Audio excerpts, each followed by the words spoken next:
భగవన్నామాన్ని పిలిచి భగవంతుణ్ణి అయోమయానికి గురి చేసిన వాళ్ళు కూడా ఉన్నారు. ఎవరిని పిలుస్తున్నాడరా అర్థం కాలేదు. అలా పిలిచిన వాడు ఒకడున్నాడు లోకంలో, అలా శరణాగతి చేసిన వాడు ఒకడున్నాడు. ప్రాణం పోయే ముందు భగవన్నామం చెప్పిన కారణానికి ఫలితమేమో తెలుసా? భగవన్నామము యొక్క వైభవం ఏమిటో, ఆయన్ని పిలవడం అంటే ఏమిటో, ఆయన్ని పిలిచినప్పుడు ఆయన ఎంత త్వరతో వస్తాడో, కోటి జన్మల నుండి తను చేసినటువంటి పాపాలు ఏ ఉన్నాయో, ఇంతకన్నా ముందు జన్మల నుంచి ఉన్నటువంటి పాపాలు ఏ ఉన్నాయో, ఆ పాపాల రాశి అంతా కూడా ప్రాణోత్క్రమణంలో నారాయణ అన్నాడు కాబట్టి కాలిపోయాయి. లేవు ఇతనికి పాపాలు. మీకు ఈ ధర్మ సూక్ష్మం తెలియదు. పెద్ద దూది పర్వతం ఉంది. ఒక నిప్పు రవ్వ చాలదా కాలిపోవడానికి? ఒక్కసారి నారాయణ అన్న నామం చాలదా పాపాలు కాలిపోవడానికి?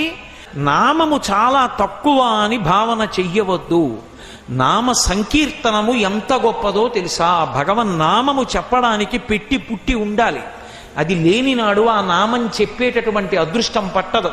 కూలిన చోట, కొట్టబడి కుండిన చోట, మహాజ్వరాదులన్ ప్రేలిన చోట, సర్పముఖ పీడలు పొందిన చోట, ఆర్తులై తూలిన చోట, విష్ణు భవదూరుని పేర్కొని రేనియ కాలుని యాతనా వితతి పూనరు కానరు దుఃఖభావముల్.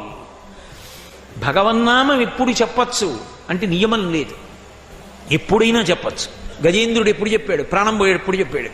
ద్రౌపదీదేవి ఎప్పుడు చెప్పింది? ఏకవస్త్ర అయ్యుండగా చెప్పింది సభలో.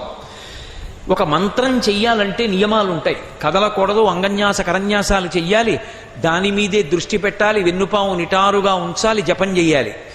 భగవన్నామం చెప్పడానికి నువ్వెక్కడున్నావన్న దానితో సంబంధం లేదు. ఆఖరికి మంచం మీదున్నా కూడా గోవిందనామం చెప్పచ్చు. దుస్వప్నే స్మర గోవిందం సంకటే మధుసూదనం కాననేనా రసింహశ్చ పావకే జలసాయినం జలమధ్యే వరాహంచ పర్వతే రఘునందనం. ఎక్కడున్నా భగవన్నామం చెప్తూనే ఉండొచ్చు. భగవన్నామం ఇప్పుడిప్పుడు చెప్పవలసి ఉంటుంది, ప్రయత్నపూర్వకంగా అలవాటు కావాలి. ఎలా అంటే కూలిన చోట అలా వెళ్ళిపోతున్నాడు, ఏదో పరద అడ్డొచ్చింది, తూలేడు, పడిపోతున్నాడు. గబుక్కను నోటి వెంట నారాయణ అనో శివ అనో అనడం అలవాటు కావాలి. తూలిపోయాడు, భగవన్నామం నోటి వెంట రాలేదు, చిన్నబుచ్చుకోవాలి, అలవాటు కావట్లేదు.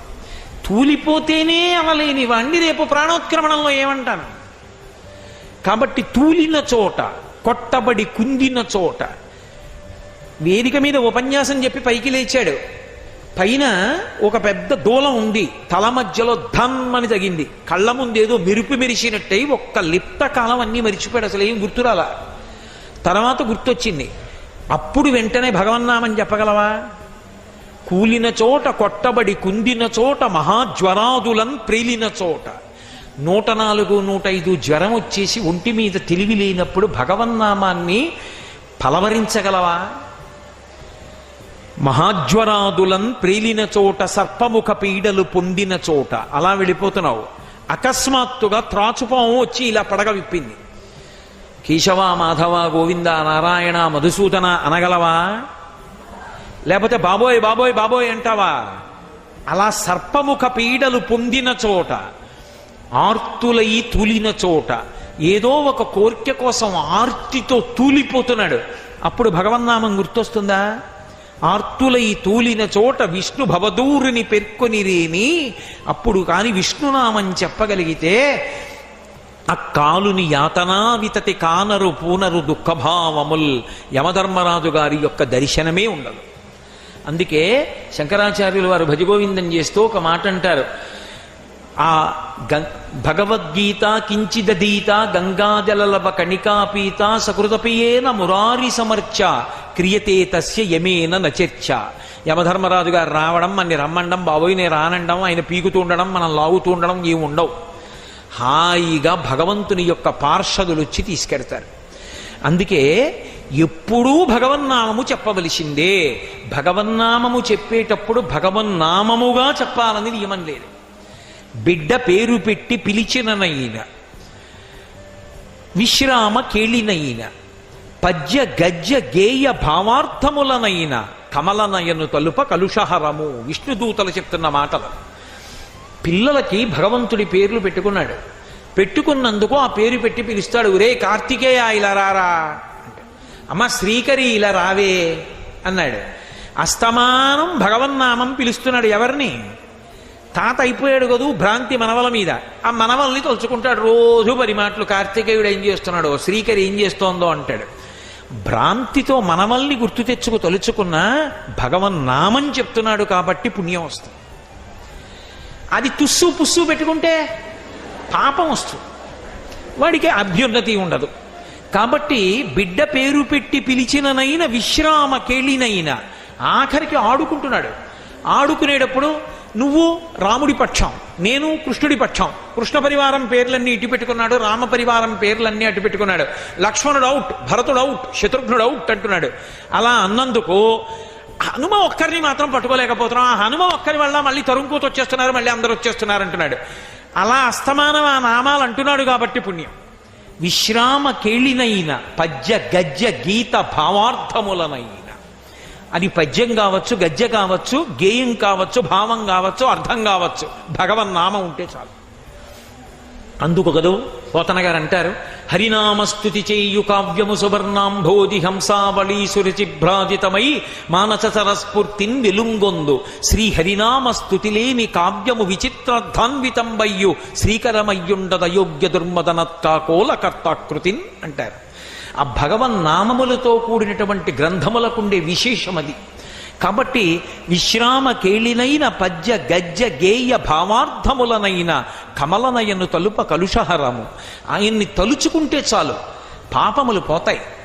భగవన్నామం పలకడం ఎంత గొప్పదంటే, బ్రహ్మహత్యానేక పాపాటములకగ్ని కీలలు హరినామ కీర్తనములు, గురుతల్ప కల్మష క్రూర సర్పములకు గేకులు హరినామ కీర్తనములు, తపనీయ చౌర్య సంతమసంబునకు సూర్య కిరణముల్ హరినామ కీర్తనములు, మధుపాన కిల్బిష మదనాగ సమితికి కేసరుల్ హరినామ కీర్తనములు, మహిత యోగోగ్ర నిత్య సమాధి విధుల ఎలరు బ్రహ్మాదిసురులకు అందరాని భూరి నిర్వాణ సామ్రాజ్య భోగ భాగ్య ఖేళనంబులు హరినామ కీర్తనములు. భగవన్నామం పలకడం ఎంత గొప్పది అంటే, బ్రహ్మహత్యానేక పాపాటవులకగ్ని కీలలు హరినామ కీర్తనములు. బ్రహ్మహత్య లాంటివి మహాపాతకం.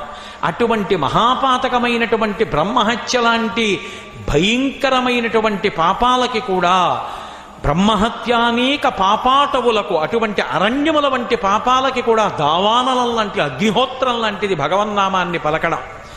గురుతల్ప కల్మష క్రూరసర్పములకు గేకులు హరినామ కీర్తనములు. గురువుగారు లేని సమయంలో గురుపత్ని పడుకునుండగా ఆ తల్పం మీద పడుకోవడం, అంతకన్నా నోటితో కూడా మాట్లాడకూడదు. అటువంటి మహాపాతకం చేస్తే, అటువంటి పాతకమనేటటువంటి పాపానికి నెమళ్ళు లాంటివి భగవంతుని యొక్క నామాలు. కాబట్టి గురుతల్ప కల్మష క్రూరసర్పములకు గేకులు హరినామ కీర్తనములు, మధుపాన కిల్బిష మదనాగ సమితికి కేసరుల్ హరినామ కీర్తనములు. మద్యపానం చెయ్యడం అనేటటువంటి మదపుటేనుగుల గుంపులనేటటువంటి పాపముల సమూహాలకి సింహం లాంటిది భగవంతుని యొక్క నామ సంకీర్తనం.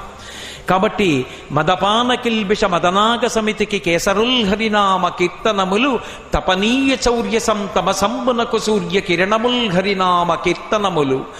దొంగతనం చేయడం, ప్రత్యేకించి బంగారం దొంగతనం చేయడం, బంగారం దొంగతనం చెయ్యడం లాంటి మహాపాతకమనబడేటటువంటి చీకటి పాలిట సూర్యకిరణముల వంటివి భగవన్నామ కీర్తనములు.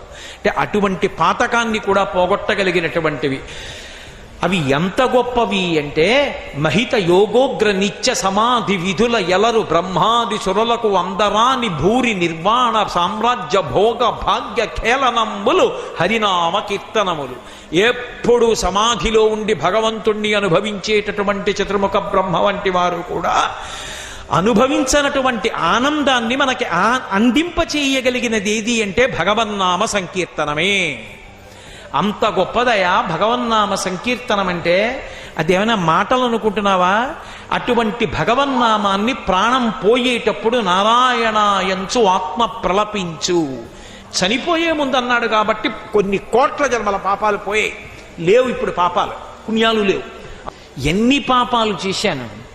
కన్న తల్లిదండ్రులు అన్నం పెట్టి పోషించి పెద్ద చేసి ఉపనయనం చేసి గాయత్రీ మంత్రం ఇచ్చి వేదాన్ని నేర్పి అగ్నిహోత్రాన్ని ఆరాధించడం నేర్పి విద్వాంసుణ్ణి చేసినటువంటి తల్లిదండ్రులకి అన్నం పెట్టకుండా ఇంట్లోంచి గెంటేశాను.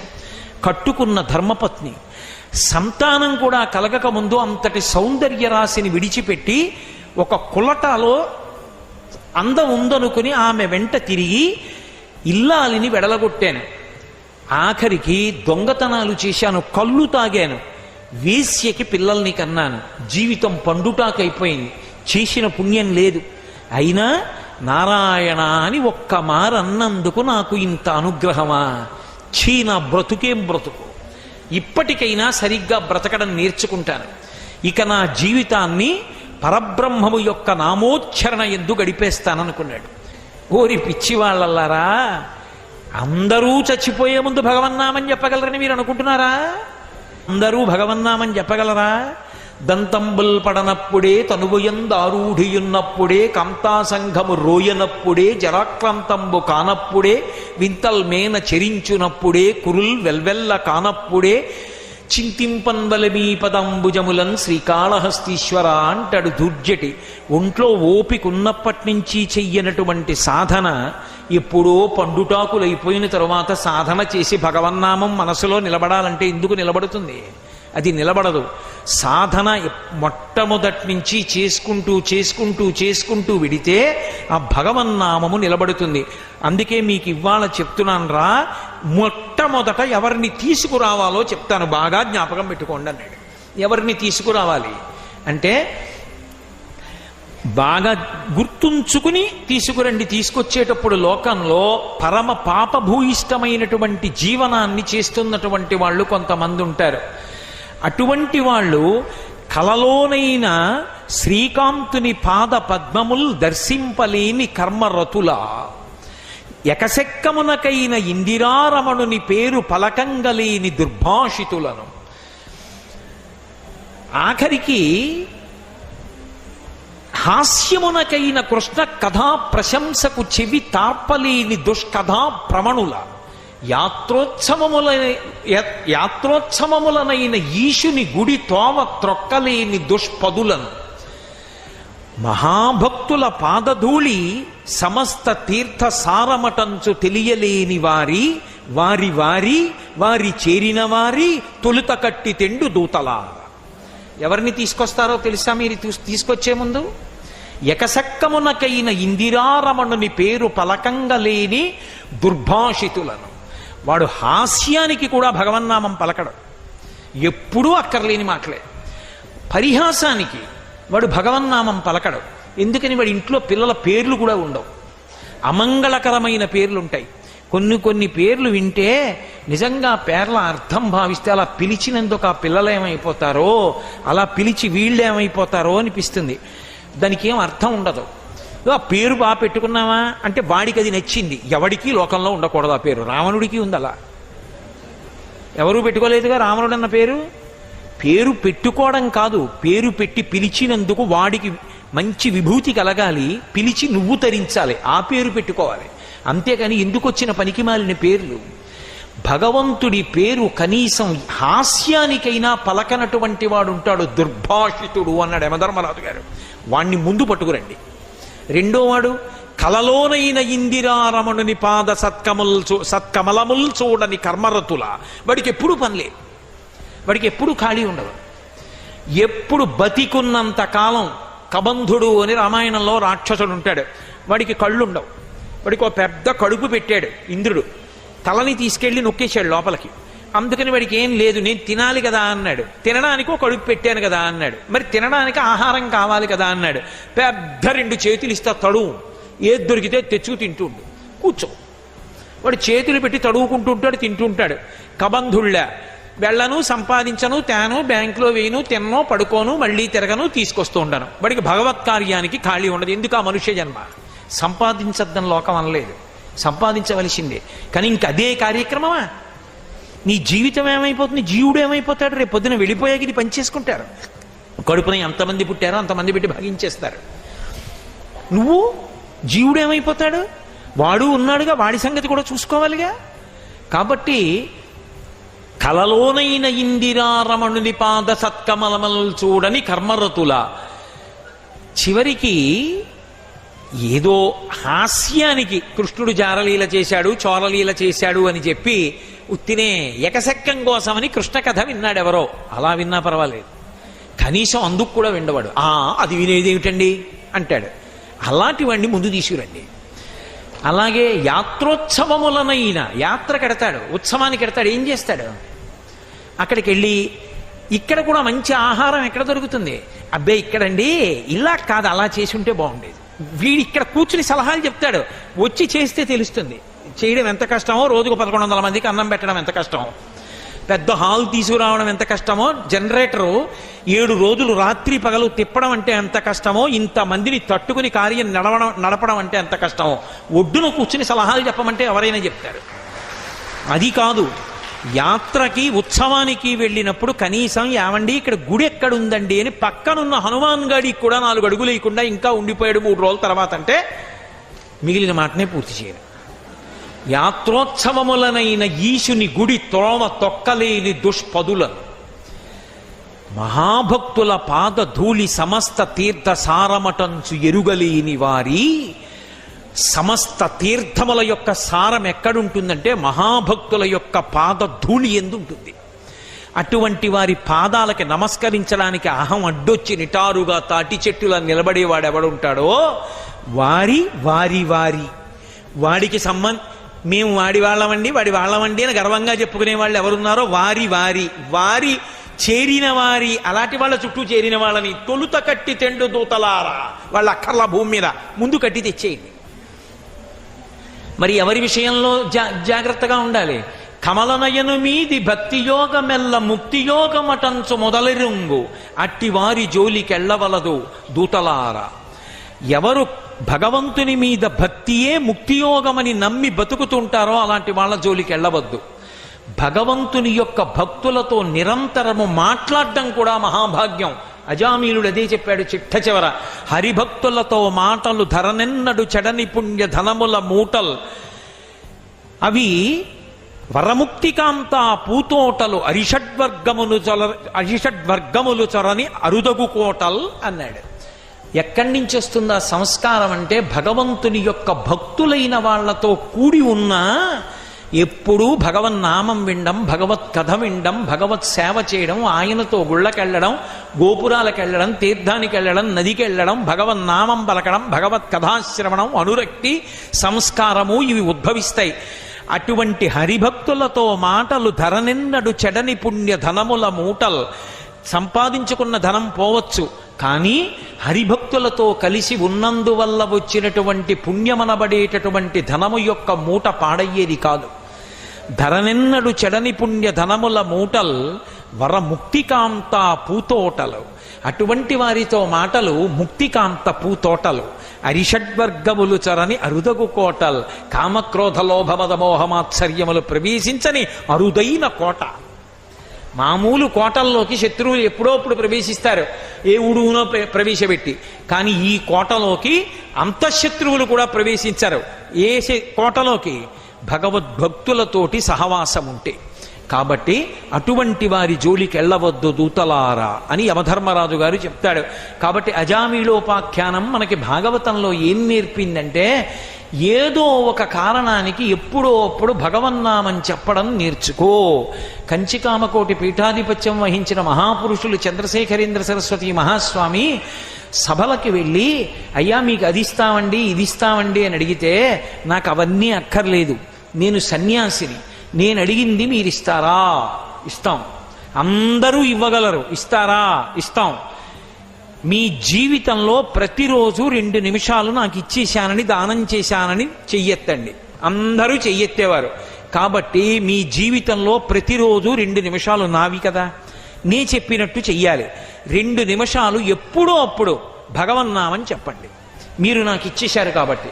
ఇప్పుడు 2 నిమిషాలు ప్రతివాడి చేత భగవన్నామం చెప్పించి ఎన్ని కోట్ల మందిని ఉద్ధరించారు. అది మహానుభావుల జీవితం అంటే.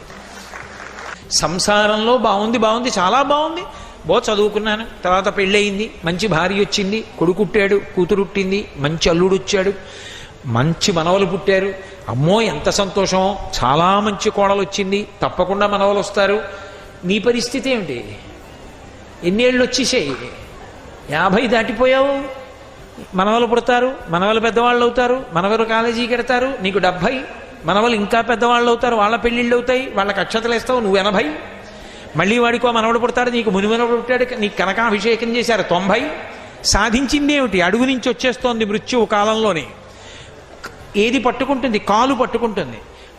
ఉన్నన్నాళ్ళు కాళ్ళతో తిరుగుతాడు, మృత్యు వచ్చింది ఇంకెక్కడికి తిరగడక్కడ పడుకుంటాడు. ఇహ వీడి ఎలాగో తిరగడం నలుగురు వచ్చి తీసుకెళ్ళిపోతారు. అప్పుడు మనం మాత్రం ఊరుకుంటాం ఏంటి? వైద్యులు లేరా? వైద్యశాలలు లేవా? పరిగెత్తాం. అలా సంసారంలోంచి బయటపడడానికి జీవుడు ప్రయత్నం చేస్తుండడు. ఎప్పుడెప్పుడు సంసారంతో ఎన్ని మాటలు పోరాటం చేశామో. సంసారమునకు మారు పేరు మృత్యు. ఒకరోజు ప్రదోష వేళ చచ్చిపోయాడు, ఒక జన్మలో రాత్రి చచ్చిపోయాడు, ఒక జన్మలో అర్ధరాత్రి చచ్చిపోయాడు, ఒక జన్మలో పగలు చచ్చిపోయాడు, ఒక జన్మలో ఉదయం చచ్చిపోయాడు. మొత్తానికి మృత్యువుతో పోరాటం ఇన్ని కోట్ల జన్మలలో ఎప్పుడెప్పుడు చేశాము. అప్పుడప్పుడు అలిసిపోయామంటే కుదురుతుంది ఏమిటి? పోరాటం చేయవలసిందే ఆ మృత్యువుతోటి. కొడుకు మాత్రం ఎన్నాళ్ళు ఉంటాడు? అమ్మ 2 నెలలైందమ్మా సెలవు పెట్టి, నాన్నగారి సంగతి అలాగే ఉంది, మరి అవతలేమో వచ్చి జాయిన్ అయ్యి వెళ్ళండి, ఒక్క వారం రోజులైనా, లేకపోతే ఉద్యోగానికే ప్రమాదం అంటున్నారు. అమ్మా నేను వెడతాను, అంతకా ఏమైనా అయితే అమ్మ వెంటనే మెసేజ్ పెట్టంటాడు. అంతకా ఏమైనా అయితే అంటే కాబట్టి వాడు వెళ్ళిపోతాడు. ఎవరుండాలి అంటే పక్కింట్లో పేరంటం అని చెప్పి ఆవిడ వెళ్ళకూడదు. ఆవిడ మాత్రం అక్కడే, ఆ మంచం బాగున్నా బాగుండకపోయినా క్యారేజీ తెప్పించుకొని అక్కడే తినాలి, అక్కడే పడుకోవాలి, ఆ బాత్రూంలోకే వెళ్ళాలి. ఎందుకు అంటే బ్రహ్మముడు ఒకటి వేశారు కదా పెళ్లిలో. ఆవిడ అలా ఇంటెన్సివ్ కేర్ యూనిట్లో ఉన్నా, ఆయన ఉన్నా, ఈవిడ ఆయన్ని, ఆయన ఈవిడ్ని విడిచి వెళ్ళకూడదు, అక్కడ ఉండాలి. ఎందుకంటే పోతన గారు ఎంత పెద్ద మాట మాడారు. మకరితోడపోరు మాతంగ విభుని ఒక్కరి నిడించిపోవ కాళ్ళు రాక. వెళ్దామంటే కాళ్ళు రావట్లేదండి అంటారు. కాళ్ళు రాక కోరి చూచుచుండే కుంజరీయూధంబు. అస్తమానం అద్దం దగ్గరికి వచ్చి లోపలికోసారి చూస్తుంటారు. ఒంటి నిండా గొట్టాలు, ఈయన అలా తలగడా మీద పడుకుని ఉంటాడు. కోరి చూచుచుండే కుంజరీయూధంబు మగలు తగులు కారె మగువలకును. ఆ బ్రహ్మముడు అలాంటిది. అందుకని అలా చూస్తుంటారు. పాపం వాళ్ళ ఇంటికి వెళ్ళరు. ఎన్ని జన్మలలోనూ ఆ స్థితి రాకముందు జాగ్రత్త పడిపో. అప్పుడు అనాయాసైన మరణం వినా దైన్యేన జీవితం అంటారు శ్రీశైలంలో ఇప్పటికీ పూజ చేస్తే. అనాయాసంగా భగవన్నామని చెప్తూ 10 మందికి ఉపయోగపడుతూ వెళ్ళిపోగలిగిన లక్షణం అబ్బుతుంది. ఎవడి సంసారము నుండి వాడు విడిపించుకోవాలి. ఉద్ధరేణ ఆత్మనాత్మానం. ఎవడి జీవుణ్ణి వాడు ఉద్ధరించుకోవాలి. ఇంకోడిని ఉద్ధరించేవాడు ఉండడు. కాబట్టి ఆ వాళ్ళేం చేస్తారు? ఒడ్డు నించుని చూస్తున్నారు. బాధపడుతున్నవాడెవరు? ఈయన. ఇప్పుడు అంటాడు, నానానేక పయూధముల్ పెద్ద పెద్ద కాలంబు 1,00,00,000,000 కరణీనాథుండనయ్యుండి మద్దానంభ పరిపుష్ట చందనలతంతఛాయలందుండలేక నీరాచ ఇటేల వచ్చితి భయం బెట్లో కదే ఈశ్వరా అన్నాడు. నానానేక పయూధముల్ పెద్ద కాలంబు వనంబులో సమ్మానింపం 1,00,00,000,000 కరణీనాథుండనయ్యుండి మద్దానంభ పరిపుష్ట చందనలతంతఛాయలందుండలేక అన్నాడు. నేను 10,00,00,000,000 భార్యలకి భర్తని అన్నాడు. 1,00,00,000,000 కరణీనాథుండనయ్యుండి నానానేక పయూధముల్ వనములోనం పెద్ద కాలంబు సమ్మానింపన్. బోరెడన్ని ఏనుగులు అరణ్యంలో నన్ను సత్కరిస్తుండేవి, నా పట్ల మర్యాదతో ప్రవర్తిస్తుండేవి. నేను మద్దానంభ పరిపుష్ట చందనలతంతఛాయలందుండలేక ఇదం నమమాన్ నేను విడిచిపెట్టినటువంటి దాన ధారల చేత చందనపు వృక్షాల తోటలు పెరిగాయి. వాటి నీడలో పడుకోక ఎందుకు వచ్చాను ఇక్కడికి? ఎందుకు పడుతున్నాను ఈ బాధ? నిందలైందే బొందిపోదంటారు కదూ. 1,000,000 మంది వైద్యులు కూడి వచ్చిన కాని మరణమయ్యడి వ్యాధి మాన్పలేరు. ఏదో కారణం చెప్పి ఏడుస్తాడు. ఎందుకు వచ్చిందండి? అనవసరంగా చూసుకోకుండా తొందరపడి వెళ్ళిపోయాను స్నానాల గదిలోకి, కాలు జారి పడిపోయింది, అబ్బబ్బబ్బా ఎంత బాధపడిపోతున్నానో అంటాడు. ఇప్పుడు ఆపరేషన్ చేయడానికి పనికిరాదండి, ఇంకా ఆయనకి ఎనస్థీషియా ఉపయోగం లేదు, పాపం కాలు ఎత్తి కట్టేస్తాం, అలా ఉండాలంటారు. ఎంత బాధపడుతుంటాడో తలుచుకు. ఒక పక్క ఊపిరి అందట్లా, ఒక పక్క ప్రాణాలు పోతున్నాయి, ఒక పక్క ఇంద్రియాలు పనిచేయట్లా, ఏదో భయం. కాబట్టి ప్రాణంబులా ఠావుల్ తప్పెను మూర్ఛ వచ్చే తనువుండస్సెన్ శ్రమంబయ్యడిన్ నీవే తప్ప ఇతప్పరం బెరుగా. ఇప్పుడు శరణాగతి చేస్తాం. ఈశ్వరా నువ్వు తప్ప నన్ను రక్షించేవాళ్ళు లేరు, నీవే తప్ప ఇతప్పరం బెరుగ మన్నింపందగున్ దీనునిన్, నన్ను మన్నించు దీనుణ్ణి. రావే ఈశ్వర కావవే వరద సంరక్షింపు భద్రాత్మక. శరణాగతి యొక్క గొప్పతనం ఏమిటో పోతన గారు చూపిస్తున్నారు. సంస్కృత భాగవతం ఆంధ్ర భాగవతం విడిపోతాయి ఇక్కడ. శరణాగతిలో భక్తుడు తన బలహీనత పరమేశ్వరుడికి చెప్తాడు. శరణాగతి త్రికరణ శుద్ధిగా చేస్తే భగవంతుడి తక్షణం వచ్చేస్తాడంతే. సరికదా భక్తుడు పెట్టిన నియమాన్ని భగవంతుడు పాటిస్తాడు. శరణాగతి అంత గొప్పది. నోటితో చెప్పడం కాదు, నిలబడగలిగినటువంటి ప్రజ్ఞ ఏర్పడితే, నిజంగా అలా శరణాగతి చెయ్యగలిగితే. అందుకే కలుగడే నా పాలి కలిమి సందేహింప కలిమిలే ములులేక కలుగువాడు నా కడ్డబడరాడెనలిన సాధువులచే బడెడి సాధువుల కడ్డుపడెడివాడు లీలతో నామరాలింపడే మొరగుల మొరలిరుంగుచు తన్ను మొరగువాడు ఆది మధ్యాంతములు లేక ఎరలువాడు భక్త జనముల దీనుల పలివాడు వినడే చూడడే తలపడే వెగరాడే అన్నాడు. కలుగడే నా పాలి కలివి సందేహింప కలిమిలే ములులేక కలుగువాడు. పరమేశ్వరుడు ఇంతక పూర్వం నువ్వేం చేశావని నేను రావాలి అని అడగడు. ఆయన ఇతపూర్వం నువ్వు ఎలా ఉన్నావన్నది అనవసరం. ఇప్పుడు ఆయన పట్ల పరమభక్తితో నిలబడితే వచ్చేస్తాడు. డబ్బున్నవాడా డబ్బు లేనివాడా ఆయనకి అనవసరం. స్త్రీ పురుష పండిత పామర కులమత వర్ణ వర్గ విచక్షణలు కలిగినటువంటి వాడు భగవానుడు కాడు. కాబట్టి ఆయన కలుగడే నా పాలి కలిమి సందేహింప కలిమిలే ములులేక కలుగువాడు నా కడ్డబడరాడెనలిన సాధువులచే బడెడి సాధువుల కడ్డుబడివాడు. సాధు పురుషులైనటువంటి వారికి కష్టం వచ్చినప్పుడు అడ్డుపడి ఆదుకునేటటువంటి కరుణార్ద్ర హృదయుడైనటువంటి ఆ భగవానుడు వచ్చి నన్ను రక్షించాలి. లీలతో నా మొరాలింపడే మొరగుల మొరలిరుంగుచు తన్ను మొరగువాడు. ఇక్కడ పోతన గారి భాగవతం విడిపోయింది. ఇది ఆయన దర్శనం, రామానుగ్రహం ఆయనకి. నేను శరణాగతి చేసి ఇంత కష్టంలో ఆయన్ని పిలుస్తున్నాను కాబట్టి ఏదో ప్రహ్లాదుడికి వచ్చినట్టు ఇక్కడి నుంచి ఇక్కడ రావడం కాదు, తనని తాను మరిచిపోయి రావాలి పరిగెత్తుని. లీలతో నా మొరాలింపడే మొరగుల మొరలిరుంగుచు తన్ను మొరగువాడు ఆది మధ్యాంతములు లేక ఎలలువాడు భక్త జనముల దీనుల పాలివాడు వినడే చూడడే తలపడే వెగరాడే. మహానుభావుడి దీనుల యొక్క మాటలు ఈ పద్యాలకి అన్ని మాటలకి వ్యాఖ్యానం అక్కర్లేదు, అన్నీ అర్థమైపోతాయి. కాబట్టి అటువంటి భగవానుడు రావాలి. ఇక్కడ వరకు ఆంధ్రీకరించి ఓ కమలాప్త ఓ వరద ఓ ప్రతిపక్ష విపక్ష దూర కుయ్యో కవియోగి వంద్య సుగుణోత్తమ ఓ శరణాగతామరానోక ఓ మునీశ్వర మనోహర ఓ విమల ప్రభావ రావే కరుణింపవే శరణార్థిని నన్ను కావవే అన్నాడు. ఓ కమలాప్త కమలములకు ఆప్తుడైనటువంటి వాడా, వరద వరములనిచ్చేటటువంటి వాడా, సుగుణములు కలిగిన వాడా, కవుల చేత వర్ణింపబడినటువంటి వాడా, అటువంటి ఓ భగవానుడా నువ్వు బయలుదేరి వచ్చి నన్ను రక్షించాలి, నేను శరణాగతి చేస్తున్నాను అన్నాడు. ఇక కొస ప్రాణానికి వచ్చేసింది, ఇక ప్రాణం పోయేటటువంటి స్థితికి వచ్చింది. ఇప్పుడు రావాలి. ఎలా రావాలి?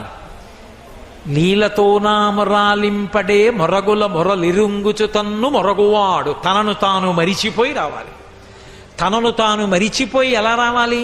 పోతన గారి ఘంటం కదల్లా. ఎక్కడి నుంచి రావాలి? కలం నడవక ఘంటం అక్కడ పెట్టేసి భాగవతం మూసేసి కూతుర్ని పిలిచారు. అమ్మా నదికి వెళ్ళి స్నానం చేసి సంధ్యావందనం చేసుకుని వస్తానమ్మా అని బయలుదేరి వెళ్ళిపోయారు. ఇలా 4 అడుగులు బయటికి వెళ్ళారు, మళ్ళీ వచ్చారు. పోతన గారు నివాసం ఉన్న ప్రదేశం చూడాలి. ఆ ఇల్లు లేదు కానీ ఆ ప్రాంగణం తొక్కాలి ఒక్కసారి. ఆ మహానుభావుడు ఇలా బయటికి వెళ్ళారు, మళ్ళీ వచ్చారు. పోతన గారు నాన్న సంధ్యావందనానికి ఎడతానన్నావు, అప్పుడే వచ్చామే అంది కూతురు. అమ్మా ఆలోచన వచ్చిందమ్మా అని పద్యరచన పూర్తి చేసి మళ్ళీ ఘంటం పెట్టి వెళ్ళిపోయారు. వెళ్ళిపోయిన కాసేపటికి మళ్ళీ పోతన గారు వచ్చి భాగవతం తెరిచి ఈ ఘట్టం ఎలా పూర్తి చేయాలో తెలియట్లేదమ్మా, ఆలోచన రావట్లేదని దాంట్లోకి చూశారు. చూసి అమ్మా ఈ పద్యాలు ఎవరు రాశారని అడిగారు.